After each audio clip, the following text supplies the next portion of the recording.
To clean a carpet stain, first remove as much liquid, dirt, or debris from the stained area as possible.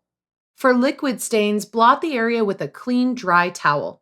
Vacuum up loose dirt or scrape away any stuck-on dirt with the edge of a butter knife. Next, gently blot the stain with a clean, white, slightly damp cloth or paper towel. Don't scrub, since this will just work the stain deeper into the fibers. Spray enough carpet stain remover on the area to dampen it, but don't use so much that the carpet is soaked.